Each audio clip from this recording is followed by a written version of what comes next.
اے बंदे, जिस चीज का तुझे इल्म नहीं उसके पीछे न पड़, कि कान और आंख और दिल इन सब आजा के बारे में जरूर बासपुर्स होगी। और जमीन पर अकड़ कर और तन कर मत चल, कि तू जमीन को फाड़ तो नहीं डालेगा और न लंबा होकर पहाड़ों की चोटी तक पहुंच जाएगा। इन सब आदतों की बुराई तेरे परवरदिगार के नजदीक बहुत नापसंद है। ए पैगंबर, ये उन हिदायतों में से हैं जो अल्लाह ने हिकमत की बातें तुम्हारी तरफ वही की हैं, और अल्लाह के साथ कोई और माबूद न बनाना, कि ऐसा करने से मलामत ज़दा और रांदाए दरगाह बनाकर जहन्नम में डाल दिए जाओगे। मुशरिको, क्या तुम्हारे परवरदिगार ने तुमको तो लड़के दिए और अपने लिए फरिश्तों को बेटियां बनाया? कुछ शक नहीं कि यह तुम बड़ी नामाकूल बात कहते हो।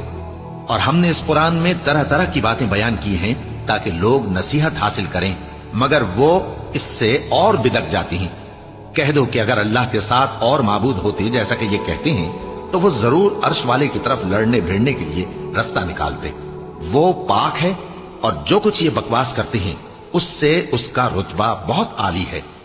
सातों आसमान और जमीन और जो लोग उनमें हैं सब उसी की तस्बीह करते हैं, और मखलूकात में से कोई चीज नहीं मगर उसकी तारीफ के साथ तस्बीह करती है, लेकिन तुम उनकी तस्बीह को नहीं समझते।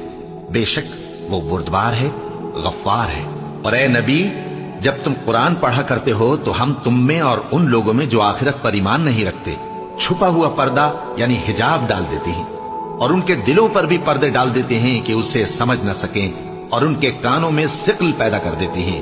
और जब तुम कुरान में अपने परवरदिगार यक्ता का जिक्र करते हो तो वो लोग बिदक जाते हैं और पीठ फेर कर चल देते हैं। ये लोग जब तुम्हारी तरफ कान लगाते हैं तो जिस नीयत से ये सुनते हैं हम उसे खूब जानते हैं। और जब ये सरगोशियां करते हैं, यानी जब जालिम कहते हैं कि तुम तो एक ऐसे शख्स की पैरवी करते हो जिस पर जादू किया गया है, देखो इन्होंने किस किस तरह की तुम्हारे बारे में बातें बनाई हैं, सो ये गुमराह हो रहे हैं और रास्ता नहीं पा सकते।